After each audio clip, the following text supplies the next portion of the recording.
Hey, Revolta here. And this morning I just wanted to kind of give you a few thoughts as I look at this Labor Day. First thing you need to realize is that we have a great day and we're so grateful for that day, and we know that it's a wonderful day, a big homage to all people working wherever they may be. A great Labor Day to you. In fact, thank you for the hard work that you're putting in. That's making a difference in the great nation of Zambia. But even as I say so, I want you guys to take some time and really think this through. Like, think seriously. A lot of what's going on today is so disruptive. And when I say disruptive, I'm talking about tech. I'm talking about the times. I'm talking about the seasons. Ask yourself this question. And this will come as a status on my page soon, so you'll see it. Where's the Carburetor Expert today? The guy that was able to balance air and fuel on a petrol engine. Where's that car today? That's a vehicle from 25 to 30 years ago. There were experts that were around whose job was to do that, to ensure that this thing could work perfectly. Well, enter the fuel injection system, and that's history. And I can go on and give you so many examples of this, that it's changed completely. It's just no longer what it was back then. It's changed. It's become a totally different setup today. You just don't have a carburetor expert anymore. And you may think this is just in the case of these two or this particular one job, but I can tell you that there's way more than this. There's actually now new jobs and situations that are happening today that are completely phasing out what we know about work and about jobs and about business. In fact, we call them disruptives. There's 4 areas that trend that I love to follow all the time. Thanks, guys, for coming through live. There's 4 areas that I speak about, which I think are absolutely powerful to watch and see their trends. And don't miss these. The first area is AI, which is artificial intelligence. In fact, that's the biggest one, changing everything. The second one is robotics. These two are huge, eh? The third one is nanotech, okay? And then the fourth one is biotech. Now, these 4 areas have completely changed tech as we know it. They have changed the job market as we know it. In fact, now we're at a time when what you know about labor and jobs is so different. Thanks, Kweta. Kelvin, thanks for coming through. It's changed everything we know. I mean, we're just not at a place where you can say that, hey, these jobs are going to remain. Let's talk about AI. I find AI to be one of the most disruptive but very powerful life changes, and they have massive implications. See, AI today means GPS works. What does GPS mean? It means drivers as you know them, that job is going. Because in another 10, 15, 20 years, cars will mostly drive themselves. That means we just won't have that kind of job anymore. In fact, insurance is going to be impacted as an industry because general insurance thrives on vehicle accidents. But with cars driving themselves, the safety records will be beyond words. There will be virtually no need to insure.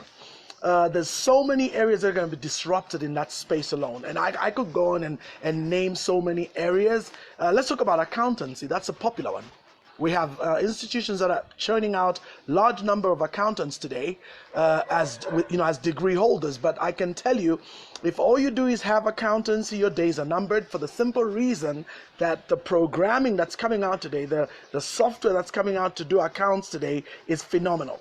So what's going to happen is people will need to add to accountancy another field. They'll need to add management. So SEMA obviously works out more profitable and more sensible than just plain good old accounts. But even SEMA, that's changing as well. Somebody says that you're very correct. Innovation is key, but it's innovation on the individual.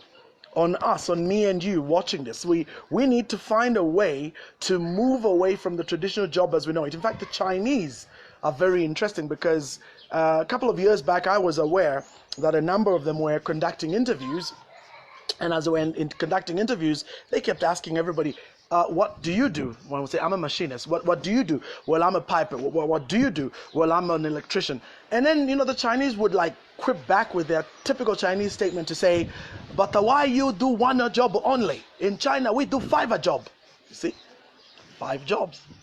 So that meant that one person can do 5, 6, 7 different things. And what does that do? That changes the paradigm altogether. That means you're indispensable.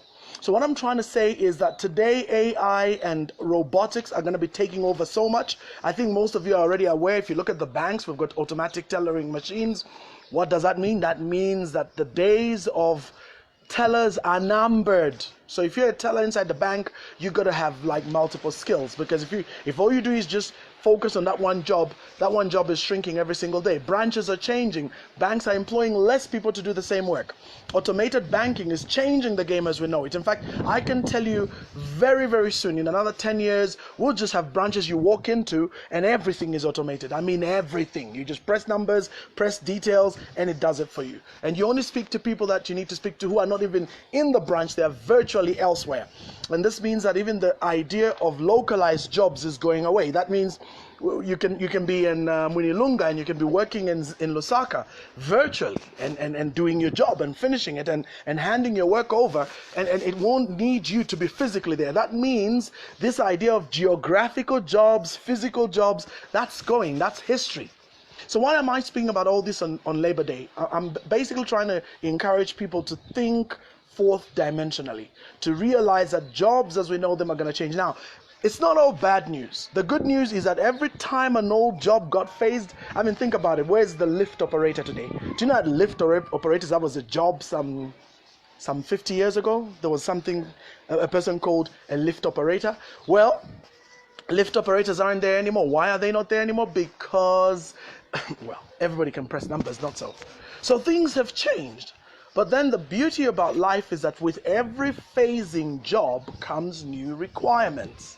These things are still machines after all. These things are still going to operate to some extent with some form of human intervention.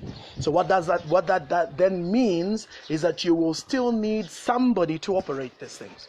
Let me close this. I'll make it brief. I want to close with a very interesting story that I watched in the movie. I've forgotten the movie, but it's a movie about these brilliant brain box women that were working in NASA in the 50s, black women, and they were called human computers because they could compute crazy numbers instantly. They were like geniuses, and they used to be used to help these scientists calculate trajectories and what have you with rockets going wherever those rockets are going. So that was the idea with their jobs.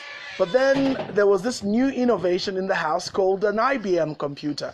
It was still this big monster covering half the room, and people had not figured out how to use this thing. But of course, everybody knew that with the changes that are coming, thanks Richard, yes, digital integration and migration has meant the TVs with Lukobos are history.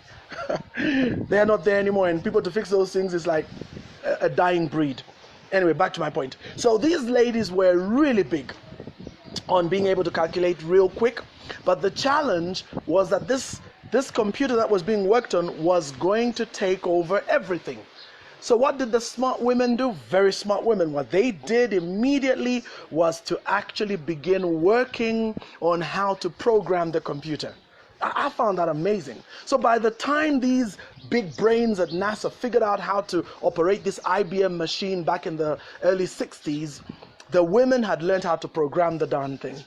And so that meant when they said, okay, now you human brain boxes are no longer needed, the women said, but then you need somebody to operate the thing. Do you know how to operate it? And no, we don't. Well, we can do it. And like, oh, great, then please operate the darn thing. So that, my friends, is the power of where we're headed. We're at a place where jobs are changing, the nature of jobs are changing, things are transforming, things are going to a whole other level, and you can't just sit there, study some stuff that's outdated and expect that that's what's going to carry you through in the job market. The job market is completely changing as we know it. In fact, let me tell you, performance-based pay is here to stay.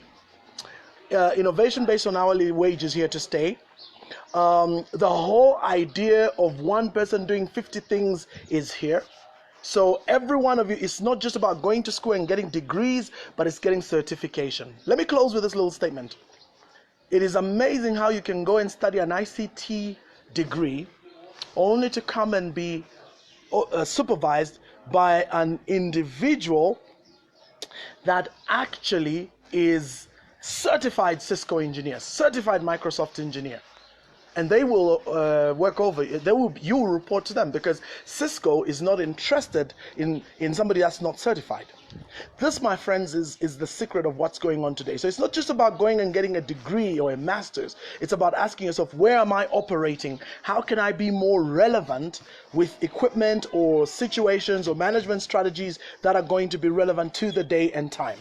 I'm telling you, it's amazing to look at it that way, but this is what's going on. So certification is the way to go. So whatever you do, whatever field you're in, think certification, so that you are a certified professional in that particular area, because then you'll be more relevant and more readily available for jobs than if you are not. So anyway, that was my little Labor Day message for today. Don't want to go on and on with this. Thanks, guys, for all coming through. Special mention to David, to Chisanga, to Panchak Assad, to Nkweto Tembwe. Thanks, dude.